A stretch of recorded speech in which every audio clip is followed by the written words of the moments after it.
from? And where are we going?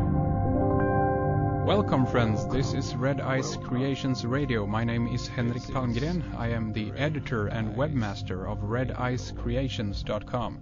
Thank you for tuning in to our internet talk radio show. We are recording from Sweden. If you are new to the program, just let me remind you that Red Ice Creations Radio is available with a new show every Thursday and Sunday. Our archives go back to a year, all free stuff for you there to enjoy. We also have a subscriber section for you guys who want to have a little bit more and at the same time make sure that we're able to keep things going here, bring you fascinating news and interesting radio. Alright, I'm very glad that you're here with us today. I'm excited about today's program because we have back with us on the show author, researcher, speaker and legend Jim Marrs. Jim Marrs, of course, is behind a few titles such as Rule by Secrecy, Alien Agenda, and the most recent book is called The Terror Conspiracy, just to name a few. And Jim's website that you need to check out is simply jimmarrs.com. That's Mars with 2 R's. So it's a real pleasure to welcome back to the program Mr. Marrs. Hey Jim, thank you so much for coming on. It's great to have you back. It is good to be back, and thank you for having me. Thank you very much. How are you and how are things down there in Texas? Well, I'm doing all right, just plugging away, working on some new books, and things in Texas right now look pretty good. We've had kind of a wet spring, and everything's green and lush. Yeah, I saw that very nice picture of you on the website. We're sitting by the roadside with some nice flowers there. So. Oh yeah, sitting in that's bluebonnets that come out just for a short period of time each spring in Texas, and they. Those are the bluebonnets that line the highway out in front of my house. They're quite beautiful. Oh, indeed. Yeah, absolutely. Yeah, I would love to begin today to talk a little bit, if you want to, of course, but I recently saw National Geographic's the documentary called Freemasons on Trial, and you appeared in that. Had a little spot there, a few minutes off and on. And have you seen the entire piece yet, Jim? Yes, I did. Do you remember it at all? I don't know if this was maybe a long time ago when you recorded that was shot some time back. I'm a little hazy on all that. Yeah, yeah, but you're appearing in a few of these documentaries, on and off. I guess there are a number of those out there, but right. you might. It kind of surprises me that everyone wants to come and interview me, but when I try to pitch them to do a show, nobody seems to want it. So not sure what that means. That's interesting. Yeah, because I just kind of wanted to, ask you basically how things are actually when you do the interview, because it always, is so interesting. I guess they travel down there to meet up with you, and then, they give you about 2-3 minutes on the entire documentary to, At the most, exactly. I mean, how's your, feel of it? How are you approached, so to speak? Are these, good guys who want to do a good, decent job, or what's your sense of it?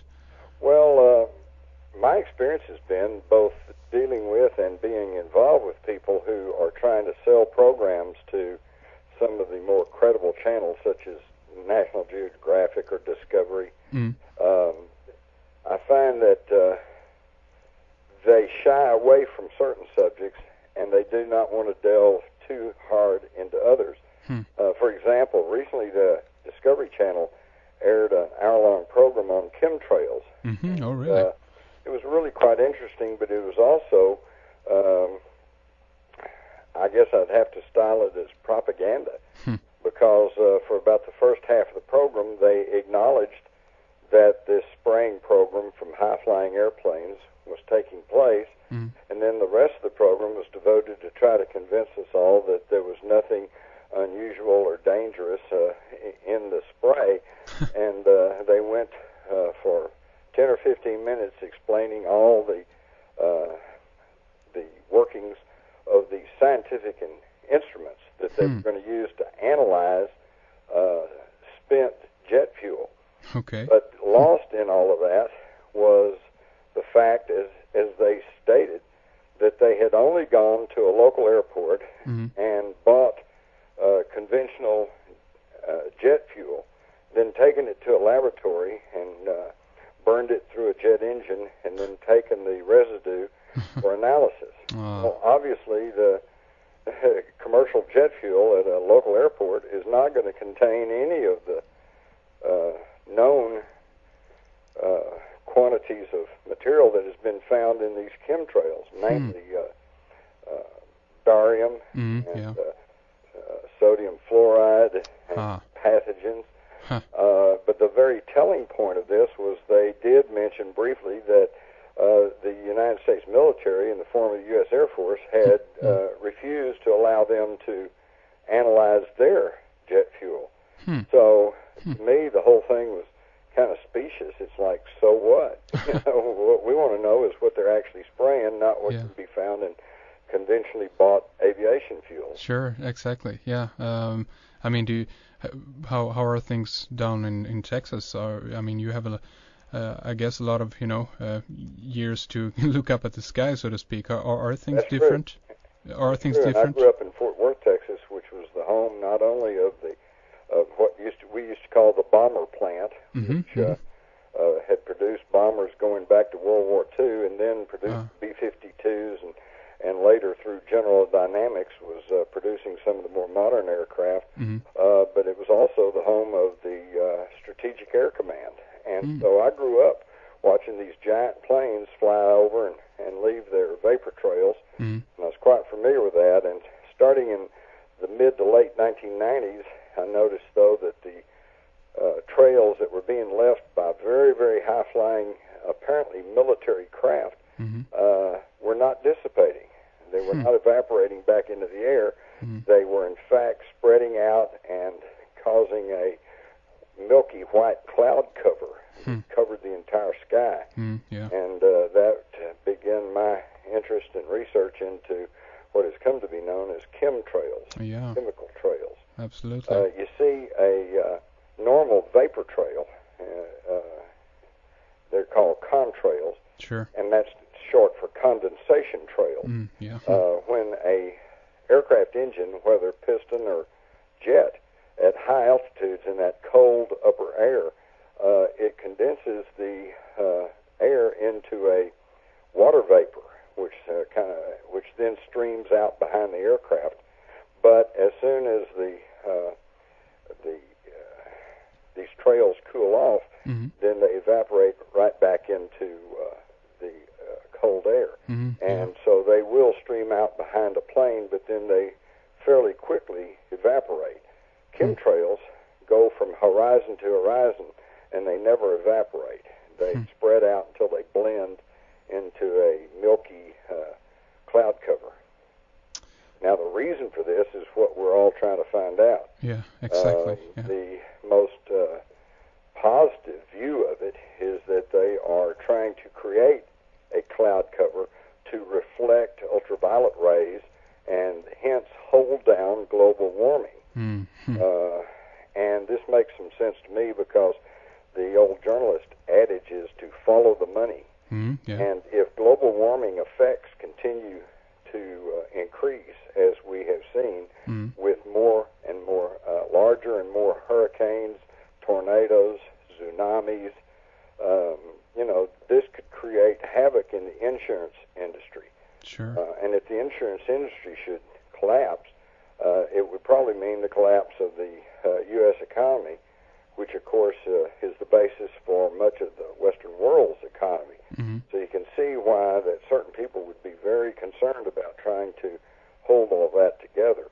But the problem is that by spraying barium, aluminum oxide, and other chemicals into the atmosphere, we have seen a corresponding increase in respiratory problems, in fact, resulting in many, many thousands of deaths of older citizens and younger people, children who are not able to cope with this. So this is something I think that should be of a great concern to everyone because we all have to breathe the same air.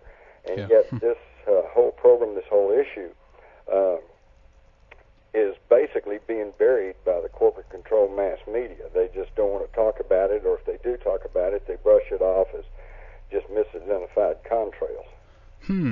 And it's I guess you could see this on two different perspectives. I mean, one thing that comes to mind for me at least is, being these guys, why not tell the truth, considering the fact that, global warming is, very much on the wall these days, and it's almost like a hip topic in that sense. Yeah, exactly. You would think that they'd want to come clean and say, yeah, we're spraying into the upper atmosphere, just as was suggested years ago by Dr. Edward Teller, heavy minerals in the upper atmosphere to reflect ultraviolet rays.